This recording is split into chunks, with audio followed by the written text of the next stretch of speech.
Tonight, two big legal setbacks for the former president. A federal judge ordering his White House counsel, Pat Cipollone, and his deputy to give additional testimony to the criminal grand jury investigating the 2020 election. Also, a federal appeals court flat out rejecting the need for a special master to review documents seized from Mar-a-Lago. The 11th Circuit appeal panel stating plainly former presidents should not receive special treatment. I'm quoting from the opinion. In considering these arguments, we are faced with a choice: apply our usual test, drastically expand the availability of equitable jurisdiction for every subject of a search warrant, or carve out an unprecedented exception in our law for former presidents. We choose the first option. In other words, former president or not, the normal rules apply. CNN's Sarah Murray joins us now with more on this and the Cipollone case. So, Sarah, what does this mean, the court ruling on the Mar-a-Lago documents? What does it mean for the DOJ and their investigation? Well, I mean, obviously, it's a big win for the Department of Justice, who had been arguing that there shouldn't have been a special master in this case all along. Practically, it could mean that they will get this whole mess of documents sooner than they would have otherwise. Remember, they already have access to the roughly 100 documents that were marked classified, but there were thousands of these other documents that they want to use to try to make their case about how things were stored haphazardly at Mar-a-Lago. So now they could get them sooner. Of course, the X factor is, will Trump appeal? We have seen his willingness to do so in many related cases. You know, he earlier appealed something to do with this case to the Supreme Court, and he may ultimately decide to go to the Supreme Court with this question as well. We should note, though, that this appeals court that ruled against the Trump team today, it is made up of 3 GOP-appointed judges, Anderson. So if he did want to slow things down, he could try to appeal to the Supreme Court. He could, yes. If he still wants to try to stall, he could go to the Supreme Court. He could ask for some intervention there. He could go back to this court, frankly, and ask for the entire panel to hear it. So he could ask them to hear it en banc, although I'm not sure why you would do that, given the panel of sort of sympathetic or possibly sympathetic Republican judges he had, and, you know, how they very clearly ruled against him. We mentioned Pat Cipollone's been ordered to give additional testimony before the grand jury investigating the efforts to interfere with the election. He already appeared back in September. It was obviously before the special counsel Jack Smith was appointed to oversee the DOJ criminal probe. What happens now?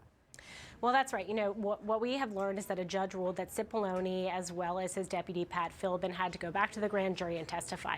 Now, again, this is all happening behind closed doors. This is a secret court proceeding. And Trump's team had argued that because of privilege issues, that they shouldn't be able to answer certain questions for the grand jury. Now the question is, are these guys going to get swept into the grand jury quickly? Are they going to go there and answer questions? Or will Trump's team first appeal before they go back there? We do expect an appeal by the Trump team, so we're going to wait and see how this plays out. Again, this is all playing out behind closed doors, so we're learning this from people who have been briefed on the matter. And just to be clear, this is the criminal grand jury probe for the Justice Department. That's right. This is a criminal grand jury probe having to do with efforts to overturn the 2020 election. Remember, these guys were in the White House. They were around the former president. They were there when he was, raising schemes about trying to go to states, when he was, suggesting this potential coup at the Justice Department. So they've obviously seen a lot. Sarah Murray, appreciate it. I want to get some perspective now. Our two CNN legal analysts, Carrie Cordero and Ellie Honig, also CNN political commentator David Urban, former Trump campaign advisor. Carrie, how helpful, in your view, is this ruling to the Justice Department's investigation going forward? I think the 11th Circuit ruling is important in the case. What it did is it basically said that the former president is not entitled to special treatment, that executing search warrants is a standard process for the Justice Department, for the FBI, when they're conducting an investigation, that when that warrant is based on probable cause and it's approved by a judge, that there really were no strong arguments made by the former president that a special master should be in place and that he should receive any special treatment. So I think the 11th Circuit case, in the opinion that was just issued, really resets this case in terms of the way things normally would work for any individual who is the subject of a search in any investigation around the country. Ellie, how do you see the opinion? Well, Anderson, first of all, this opinion is all about what we call jurisdiction, meaning the courts can't just do anything they feel like. And what the Court of Appeals today said is that the district court, in ordering the special master, went too far. That's not a thing that courts can do. You cannot interfere with a criminal investigation at this stage. And as a practical matter, what this does is it removes a roadblock or a speed bump for the Justice Department. It means that unless this case goes up to the Supreme Court and gets reversed, which I think is very, very unlikely, DOJ can now take all those documents that they seized at Mar-a-Lago and use them fully in their investigation. So it will enable DOJ to carry on with their investigation in a speedy manner. David, just in terms of the legal strategy, do you think it was a mistake now for the former president's legal team to go through the route of requesting a special master, or if gumming up the works or slowing down the process was the goal, was that successful? Yeah, so Anderson, I think we've had this discussion before. I think that the president has one idea, and his legal team may have a separate idea, and he's the client. And I think they filed this suit, and facially they had a claim, and has been pointed out by the 11th Circuit. There's these three judges on the 11th Circuit. They don't really have the standing to do so for a variety of reasons, separation of powers and others. Look, I anticipate that the president's legal team will appeal and ask to be heard en banc by the entire 11th Circuit, which likelihood of success there seems pretty slim. And then again, they'll appeal to the Supreme Court. I think that it's a tactic that we've seen before from the president's lawyers in terms of just delay. And I think that they'll continue to delay until the absolute last moment they can, and Supreme Court doesn't take it up. I don't think the Supreme Court will take it up, but they will. They'll take it to the 11th Circuit on bank, and we'll see what they have to say. And Kerry, how long could it slow things down? I mean, the ruling by the 11th Circuit doesn't go into effect for 7 days, which obviously gives the president time there. Right, so it gives him time to appeal, and so then there'll be a determination whether or not the Justice Department can go ahead and actually look at the information. So there is, some, I think, a little bit of ambiguity as to whether or not they can start looking at the information right away, or whether or not they're going to have to wait a little while. I don't think there's any credible basis for the en banc appellate court or for the Supreme Court to take up the arguments in this case. And I think it's important to point out just how unusual the former president's arguments were in this case. The normal time that an individual would challenge the results of a search and say that their rights had been violated is when they've actually been charged with something. And so the former president, in his legal strategy, really jumped far forward here by trying to make arguments that his constitutional rights were being abused in some way by the way that the FBI handled this search. That just is not the way that normal investigations would work in any other matter. Yeah. Well, and go ahead. I was going to say it's clearly a setback for the president in any way you look at it. Yeah, Ellie. I mean, if the former president is in fact eventually charged with a crime, would he have another chance to challenge the search warrant then? I mean, to Kerry's point?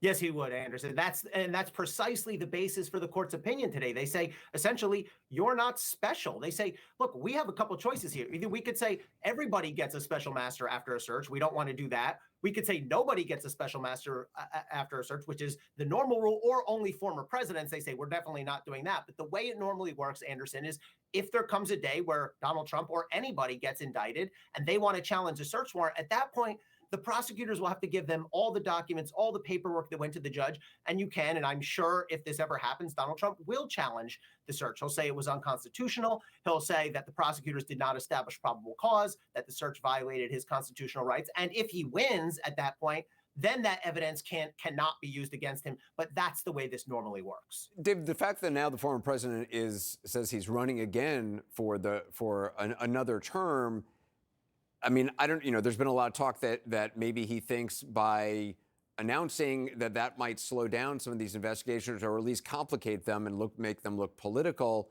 Do you think this ruling in any way affects his run? Yeah, Anderson, I think it's going to be tough to make that case when you had three Republicans. The judges that issued this, the circuit judges that issued this opinion are a Bush appointee and two Trump appointees. So it's pretty tough to make that case. And then, obviously a lot of conservatives believe that this case was flawed at the beginning because of a separation of powers, argument, right? That the judicial branch shouldn't be interfering in the executive branch's business.